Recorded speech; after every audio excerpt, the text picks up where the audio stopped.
having discussed supercharging and turbochargers, we are going to go to the next topic of stages of combustion in spark ignition engines. Okay. So, we would also look at how the actual combustion process takes place in spark ignition engines or petrol engines and what factors affect them, and some critical points which we will ultimately associate with whether supercharging is possible or what limits supercharging in a spark ignition engine. Okay. So, we are going to discuss all those concepts now. Okay. So, if we look at the typical stages of combustion in a spark ignition engine, we are going to look at the phase where the air has been taken in during the suction stroke and air fuel mixture has been compressed during the compression stroke, and the spark is given to the fuel air mixture towards the end of the compression stroke. So, we are going to focus on that phase of the engine's operation near about the end of the compression stroke, okay, to discuss this process of the combustion, right. So, please note that this is the crank angle or the crankshaft angle, okay. So, we can say crank angle or crankshaft angle, right. So, now this is the top dead center, okay. So, we in this diagram we have plotted pressure versus crankshaft angle. Suppose let us say there is no ignition process in the engine, right. So, we are just maybe manually rotating the crankshaft without giving any fuel, or we do not have a spark in the spark plug, we do not excite the spark plug to give a spark and so on. What would happen? I take in air, I compress air in the compression stroke, and the pressure of air keeps on increasing, and obviously the pressure of air would become maximum at the TDC towards the end of the compression stroke, and then it will start decreasing.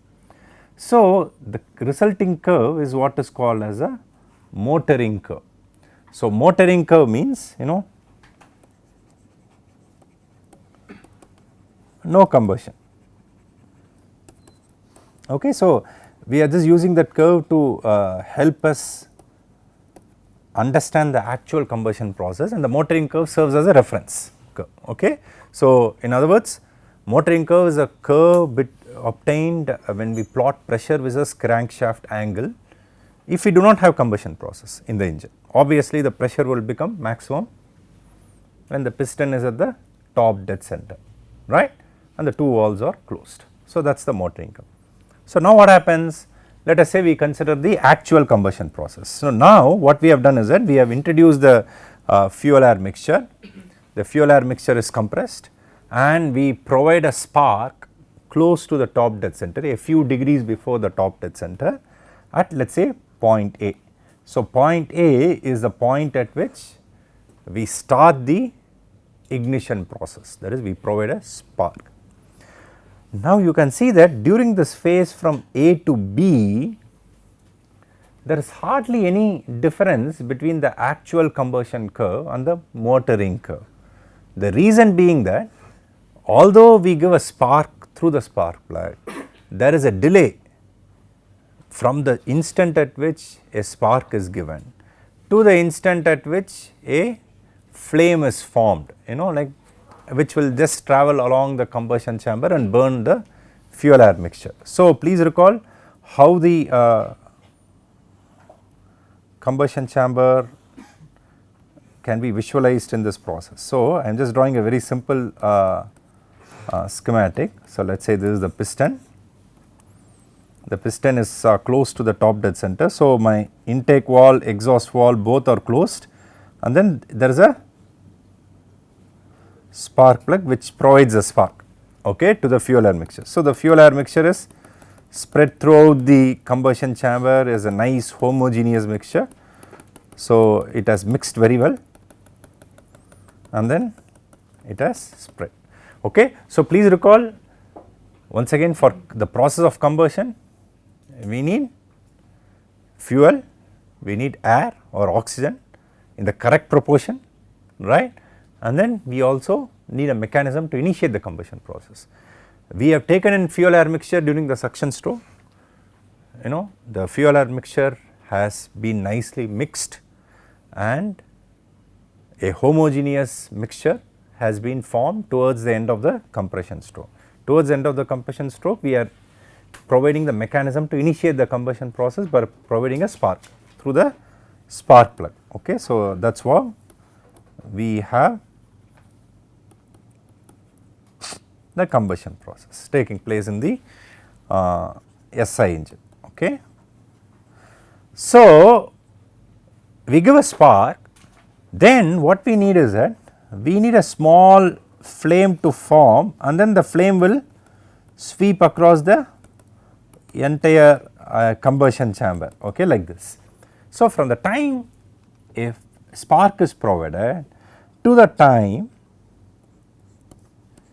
a small nucleus of flame that propagates itself is formed is what is called as a ignition lag. And during this phase we can observe that the pressure does not deviate too much from the motoring curve. Okay. So, ignition lag is the period in which the growth and development of a self propagating nucleus of flame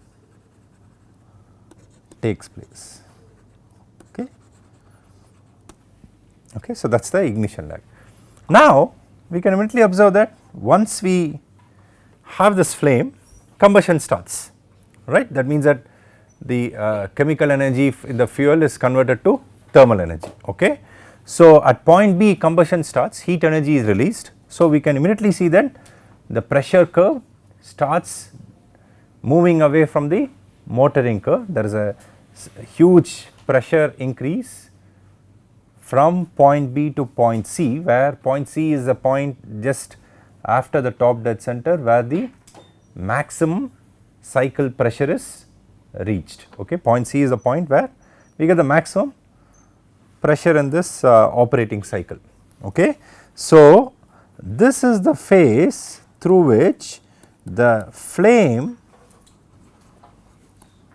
propagates through the combustion chamber and generates lot of energy, thermal energy, which leads to significant increase in the cylinder pressure. So, we can immediately observe that this flame propagation phase starts from the point where the nucleus of flame is formed to the point where the cycle pressure is the maximum. Okay. So, that is the second phase. Okay. Then once majority of the fuel air mixture is burnt in the combustion chamber, right, what happens, there may be few pockets of fuel air mixture which are still unburned and the flame goes and burns them.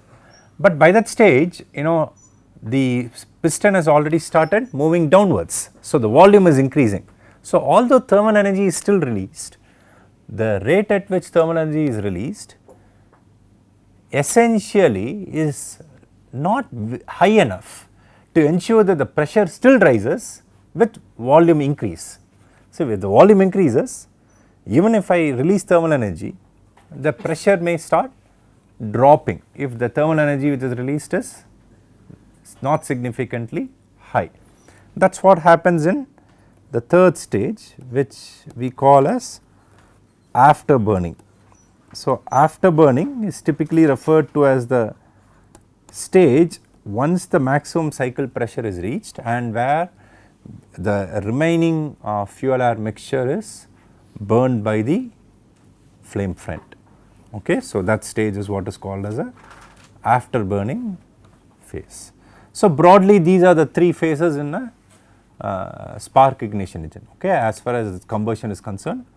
A to B is what is called as the ignition lag, B to C is the propagation of the flame front, and C to D is the after burning stage.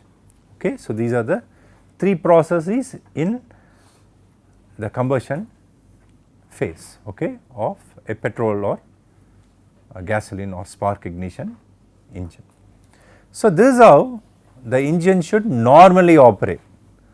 What happens if something goes wrong? Okay. So, that is the next concept we are going to look at. So, this during the normal combustion process, like this is how we would picturize the P theta curve or the P pressure and crank angle or crankshaft angle curve during normal combustion. Okay. So, what happens if something does not work properly? Okay. So, let us look at what happens in abnormal combustion, which leads to an important phenomena called knocking. Okay. So, let us look at knocking in spark ignition units. Okay.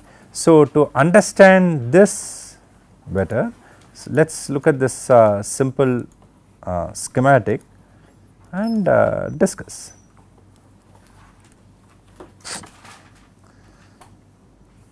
So, let us say we consider these 2 graphs, 2 schematics. Okay. So, first let us look at normal combustion, what we discussed just now. So, I am just drawing an arbitrary shape for the combustion chamber. Okay. So, let us say this, what is drawn here is the combustion chamber's snapshot, okay, when the combustion process is ongoing, okay, in the cylinder. Okay. So, the spark originates from point A, and we can see that this is the flame front. Okay. The curved lines indicate the flame front, and the flame front is currently at BB prime, let us say. Okay. And this region BB prime D is the unburnt fuel air mixture. Okay. That is BB prime D, okay, very simple schematic. So, what is this oval, just an what to say, representative cross section of the combustion chamber as the combustion process ongoing, right. My spark originates at point A, and then the flame front travels. Okay. The arcs indicate the previous positions of the flame front at some discrete instance of time, and currently the flame front is at BB prime. Okay. And what is upstream or ahead of the flame front is what is unburnt. Okay. So, that region BB prime D is the unburnt fuel air mixture, okay, that indicates the unburnt fuel air mixture. So, now when we have combustion, this unburnt fuel air mixtures pressure increases due to 2 reasons. What do you think are the 2 reasons through which like the pressure of the unburnt fuel air mixture will increase? The first one is the thermal energy or the heat energy released due to combustion. Obviously, that is going to increase the pressure and temperature of the unburnt fuel air mixture. Of course, pressure and temperature of the unburnt fuel air mixture increase due to these 2 reasons. First reason being the thermal energy which is released due to combustion. And second reason is that if you look at behind the flame front, we have burned gases, right, and those gases are going to expand, right. So, they are hot, right, and they are going to expand, right, they also are at high pressures and temperatures. So, if the gases expand, what are they going to do? They are going to compress the unburnt fuel air mixture even further, right. So, the expansion of the burnt mixture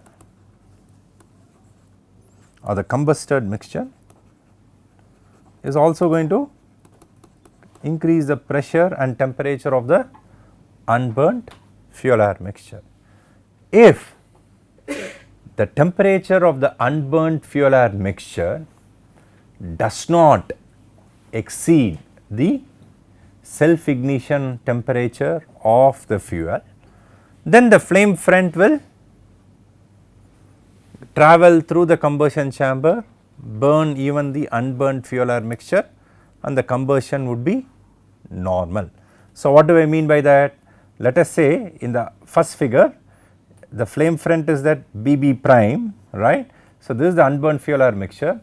If this temperature is less than the self ignition temperature of the fuel, what is self ignition temperature? The self ignition temperature of a fuel is the temperature at which the fuel will ignite on its own. It does not require an external mechanism to ignite like a spark plug. Okay. So, that is what is called self ignition or auto ignition. Okay. So, if the gasoline fuel or the petrol fuel that we use in the engine is such that the temperature of this BB prime D is lower than the self ignition temperature of the fuel, then the flame front will proceed, it will burn the fuel air mixture which is remaining, and then the combustion process will happen normally, and we will have the P theta curve as we have already studied. Okay, it will be a smooth curve. However, let us say there is a scenario where things do not work out the way we plan, right. So, this is what we call as abnormal combustion. Okay. So, not things do not work the way we want it to be, right. So, what happens is that let us say there is a small sub region, okay. This is just without loss of generality, okay. So, it need not be here all the time, let us say some chunk, okay, CC prime D, okay. CC prime D here the auto ignition or self ignition temperature is reached.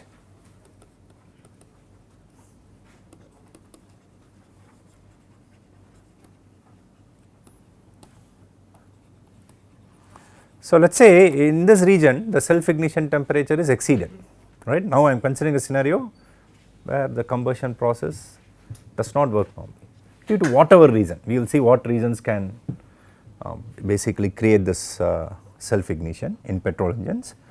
So, let us say CC prime D in that region the fuel ignites on its own.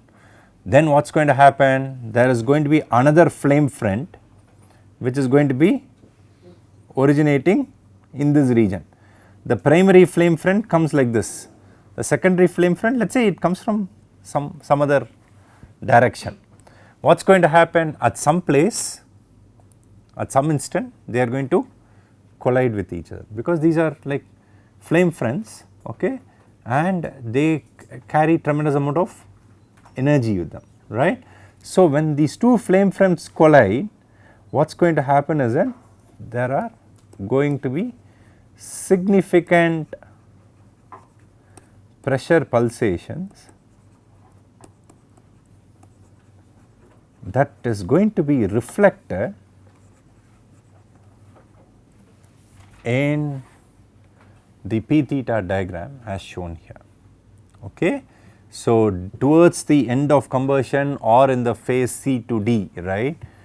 So, due to this self ignition, the pressure pulses may be formed, and if at all this process happens, it happens near the place of maximum cycle pressure, and pressure pulses at the location where we encounter the maximum cycle pressure is detrimental to the engine, obviously, right, because that is going to create structural damage, potential structural damage to the engine components, right. So, this phenomena is what is called as knocking.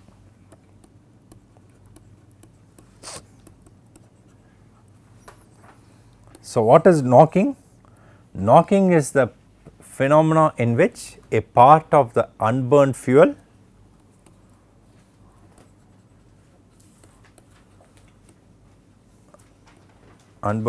fuel air mixture self ignites before the primary flame front reaches there, right.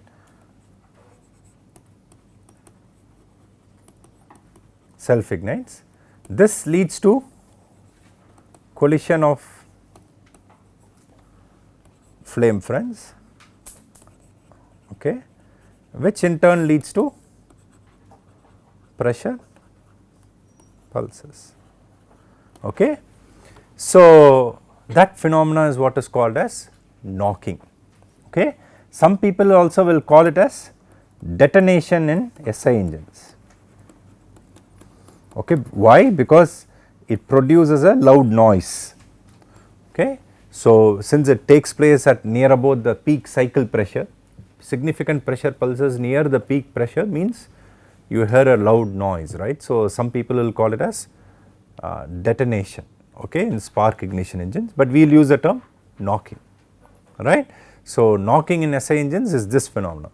So, one, knocking is undesirable because it is not how the combustion process is expected to work or expected to happen in a spark ignition engine. And second, due to these pressure pulses, knocking also can create significant transient mechanical loads on the engine components and the engine structure, and this can result in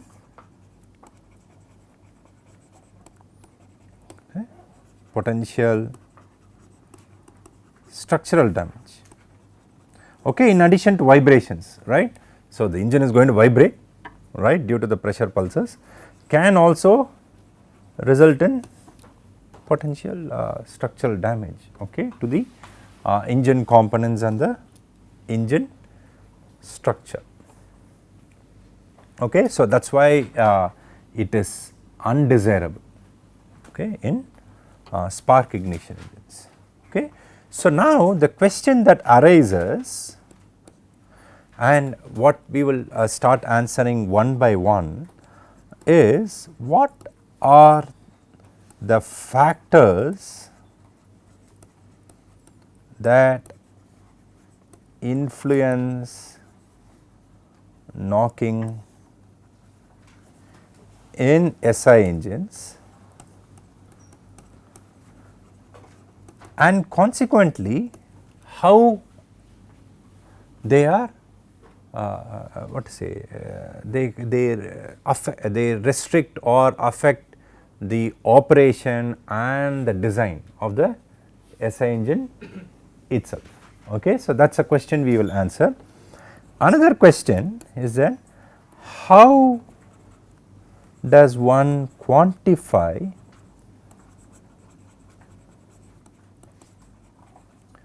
the so called anti-knock properties of a fuel,